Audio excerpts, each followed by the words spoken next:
श्री सीताराम। वर्तमान समय में हर व्यक्ति चाहता है कि वो जो कार्य कर रहा है उस कार्य का उसको अधिक से अधिक लाभ मिले। धर्म का क्षेत्र भी इससे अछूता नहीं है। कोई धार्मिक व्यक्ति भी अगर वो चाहता है कि अगर मैं कोई दान कर रहा हूँ, कोई जप कर रहा हूँ, कोई पूजन कर रहा हूँ तो उसका अधिक से अधिक लाभ मिले। यदि आप भी ऐसा चाहते हैं तो आपके लिए एक अत्यंत सरल उपाय है। स्कंद पुराण के काशी खंड में एक स्वयंभू शिव स्थान का वर्णन है। ये स्वयंभू स्थान है आत्मवीरेश्वर शिव मंदिर। ये मंदिर वाराणसी शहर के सिंधिया घाट पर स्थापित है।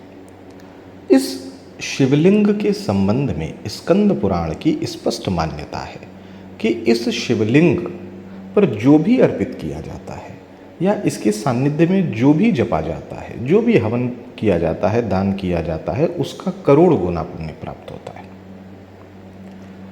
तो अगर आप यहाँ एक बार कोई मंत्र का जप करते हैं तो आपको 1 करोड़ जप का लाभ होगा। आप एक आहुति देते हैं तो 1 करोड़ आहुति का लाभ होगा।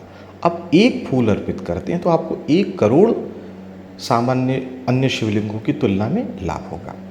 अगर मैं स्कंद पुराण का जिक्र करूं तो वहाँ भगवान शिव का वचन है। हिंदी में मैं कह देता हूँ क्योंकि अगर मैं संस्कृत में कहूँ फिर अनुवाद करूँ तो वीडियो बहुत लंबा हो जाएगा।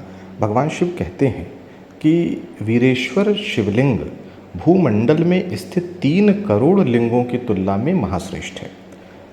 वीरेश्वर लिंग की अर्चना करने वाला मनुष्य समस्त तीर्थ स्नान का फल प्राप्त करता है और रात में जो व्यक्ति वीरेश्वर लिंग की पूजा करता है उसको 3 करोड़ शिवलिंगों की अर्चना करने का लाभ होता है। सामान्य तौर पर हम आप प्रातःकाल ही शिव मंदिर में जाते हैं और पूजन करते हैं, लेकिन आत्मवीरेश्वर शिव मंदिर में अगर कोई व्यक्ति रात्रि में भी पूजन करता है, जप करता है, आरती में सम्मिलित होता है, कोई हवन करता है तो उसको सामान्य अन्य शिवलिंगों के 3 करोड़ शिवलिंग की पूजा या 3 करोड़ बार किसी शिवलिंग की पूजा का जो लाभ होता वो यहाँ एक ही रात में हो जाता है।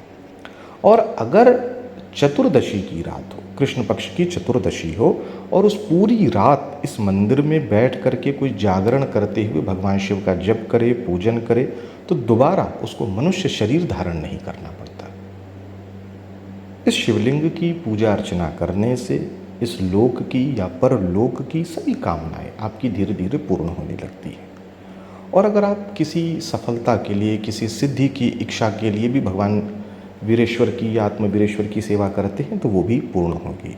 इस वीरेश्वर या आत्मवीरेश्वर शिवलिंग को पंचामृत से अगर आप स्नान कराते हैं या पंचामृत अर्पित करते हैं तो जितनी देर तक आप पंचामृत अर्पित करते हैं उस समयावधि में प्रतिपल 1 करोड़ कलश से जो शिवलिंग को अभिषेक किया जाता है, यानी एक पल में वो पुण्य लाभ होता है जो सामान्य समय में 1 करोड़ कलश से शिव जी का आप अभिषेक करते। या अन्य लिंगों की पूजा अर्चना करने में 1 करोड़ पुष्प या करोड़ों पुष्प के अर्पण करने का जो पुण्य लाभ है वो आत्मवीरेश्वर शिवलिंग पर 1 पुष्प अर्पित करने का है। यही क्रम आपके आहुति देने का भी है, यानी यहाँ आप जो कुछ करेंगे सामान्य स्थान की तुलना में 1 करोड़ गुना आपको उसका प्रभाव प्राप्त होगा। कोई भी पुण्य कर्म दान करें वो सब अक्षय हो जाता है। आप अगर यहाँ रुद्राभिषेक करते हैं या कोई जप करते हैं या भगवान नाम का जप करते हैं तो आप बस ये समझ लें। अच्छा, इस मंदिर की एक विशेषता है कि अगर इस मंदिर में 8 बार साष्टांग दंडवत भगवान शिव को किया जाए तो 8 करोड़ गुना, क्योंकि जैसा मैंने बताया है कि एक कुछ भी यहाँ करने से 1 करोड़ गुना होता है, तो 8 बार अगर आप साष्टांग दंडवत करते हैं तो 8 करोड़ प्रणाम का आपको लाभ होता है। अब आप सोच लें कि ऐसी सहजता कहाँ है। यानी अगर आप एक दिन में यहाँ 10, 20, 50 माला शिव खड़ाक्षरी या शिव पंचाक्षरी मंत्र का या अपने इष्ट के नाम का कर लें और कुछ पुष्प अर्पित कर दें, कुछ मिष्ठान अर्पित कर दें तो विचार करें कि आपको क्या पुण्य लाभ हुआ है। तो यहाँ साष्टांग दंडवत करने का भी बड़ा विशेष महात्म्य है। तो अगर कोई 8 बार साष्टांग दंडवत करता है तो विशेष लाभ है। हाँ, ये भी ध्यान रखना है, अगर यहाँ 1 करोड़ गुना कुछ मिल रहा है तो अगर आप इस मंदिर में कोई गलत कार्य करेंगे तो 1 करोड़ गुना पाप भी प्राप्त होगा। इस चीज़ का आप ध्यान रखेंगे। तो अगर संभव हो तो आप अवश्य काशी के इस आत्मवीरेश्वर मंदिर में जाएं, दर्शन करें, भगवान शिव की पूजा अर्चना करें। ये वीडियो और फोटो में जो आप ये दर्शन कर रहे हैं, ये आत्मवीरेश्वर शिवलिंग ही है। सीताराम।